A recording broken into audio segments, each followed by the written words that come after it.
Hi guys, I'm Ed from Gunmark TV, and today we're looking at one of my favourite air guns that I've looked at this year, and this is the Umarex Glock 17 Gen 5 MOS.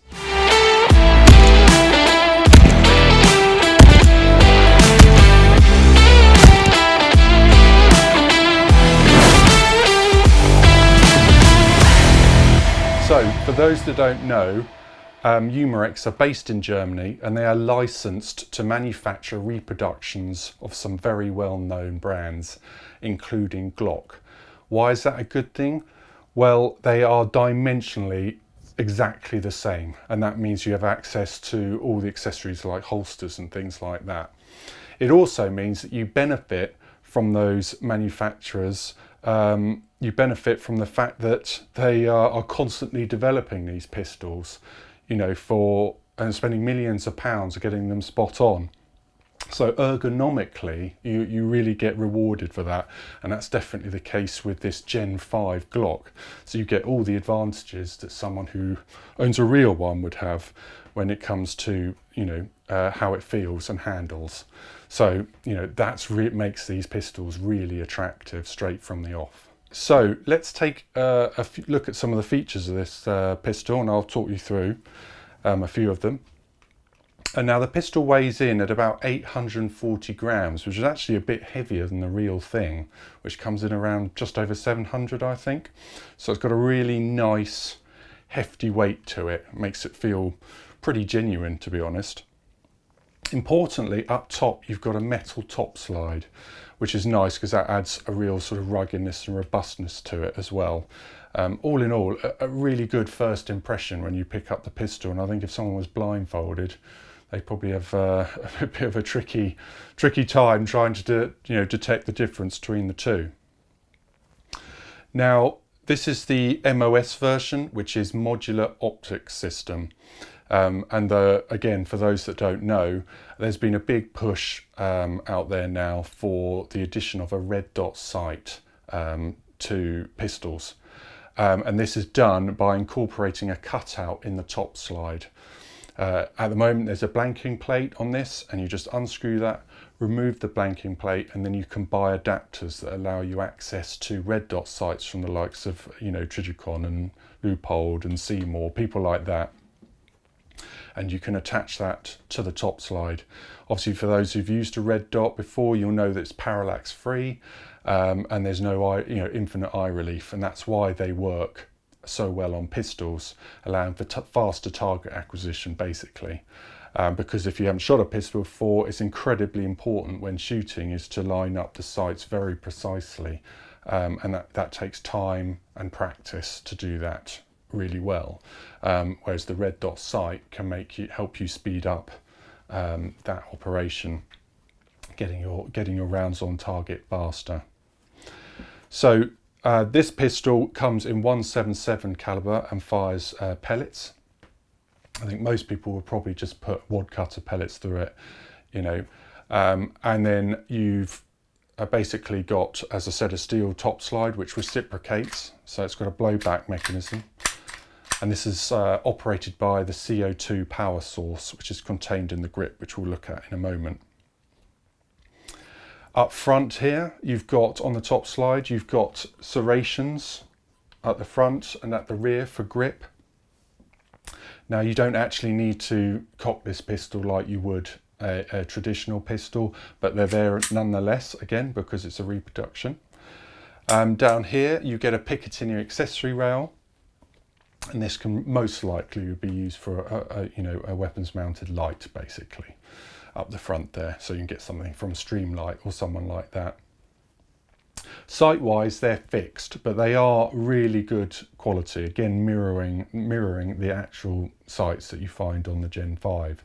So you get a fixed front blade here with a white dot, and then you get a lovely U notch at the back here, which has got some nice white, another white sort of U outline, so that helps you line up the sights really nicely, and in use they're very pleasant. The trigger guard, you've got some slight grip at the front here in case you want to use that as part of your grip. You've got the very well established and well known internal trigger blade, which is an additional blade within the trigger, and this must be depressed in order for the gun to operate. Umarex, however, have installed underneath the front here a safety catch, which is flush fitting and therefore doesn't really affect the aesthetics of the pistol. Very stiff in operation, probably you're not going to be using that in between magazines or anything like that. That's probably, most people put that on for storage and things like that. The polymer frame itself features some really aggressive stippling on the front, sides and rear. Obviously on the real pistol you'd be able to swap out the back straps here for different sizes to suit different hands, but they haven't done that on this particular model, on this reproduction, probably because of the additional cost implications. But saying that, they've judged the grip size very well, so for whatever backstrap they've opted for, it is very, very nice in the hold and will probably suit quite a large selection of people. In order to sort of try and keep up with the real gun, they have included sort of some faux controls, as I call them. So the slide release on this side is inoperable, it's moulded in, and so is this disassembly catch on this side, whereas they're functional on here. So that's the disassembly slide doesn't work on either side, but the slide release does up here if you want to lock the slide. Again, not really relevant on an air pistol. And then you've then got the sprung magazine catch as well on this side of the pistol. You also get all the sort of authentic markings on there as well. So you've got the Glock symbol, 17 Gen 5 Austria, and 9x19, which obviously reflects the 9mm caliber that the majority of Glocks are sold in. So power source wise, let's put the pistol down. A pretty crucial component of this pistol is the 21 shot chain driven magazine that comes in, which I must say is really quite clever. As you can see, there's a void in the magazine, and that is where you fit your 12-gram CO2 capsule. You can slide the magazine's base plate, insert the Allen key that's provided, and that will help you tension the CO2 capsule so that you get your power.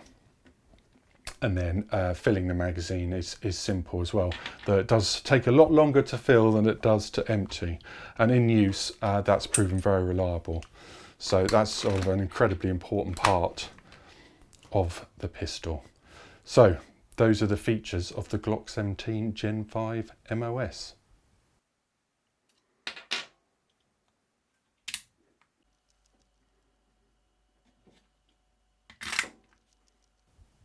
Now, once I got to the range, that's when the fun really started, and I was really surprised by it. Firstly, it's quite loud, especially if you're shooting on an indoor range like I was, or even a partially covered one, and that just adds to the drama and the excitement.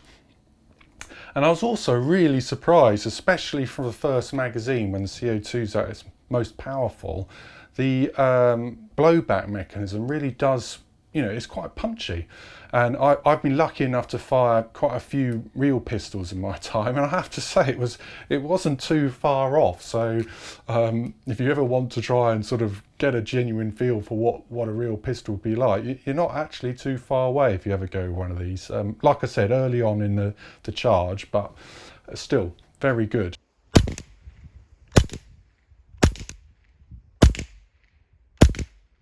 Now, performance-wise, you get, from one CO2 capsule, I got about 63 shots before the power started to die down and the slide wasn't reciprocating fully and things like that. So, and they were all pretty, fire, reload the magazine, fire again. I wasn't hanging around. So, those who've used CO2 before knows that it's affected by the ambient temperature and basically your rate of fire. The faster you shoot, the colder it gets, and the colder it gets, the power drops. So it's down to you to sort of figure out the rate that you want to go. But I had 63 really fun-filled shots, so that's what you're sort of looking at.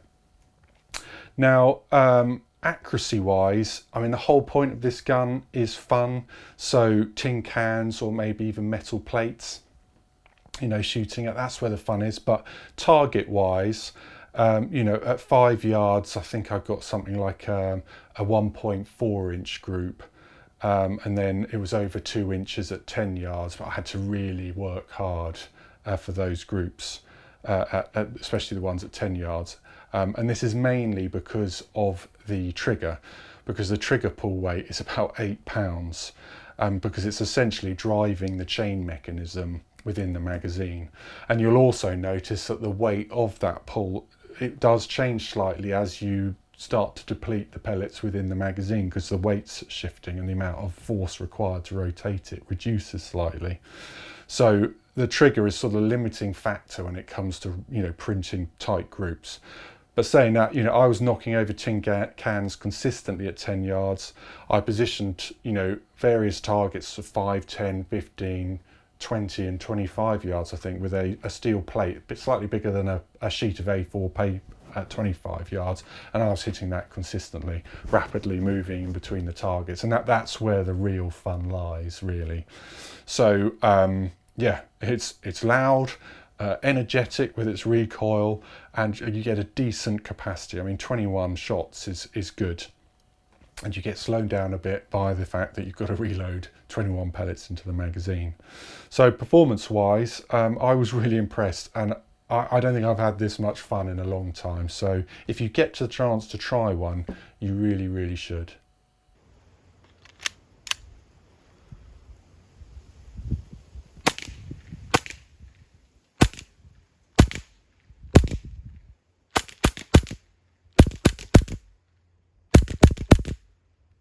So, hope you enjoyed watching, everyone. If you did, please like, subscribe, click the notification bell, or, you know, leave a comment down below. And hopefully I'll see you here next time. Thank you very much.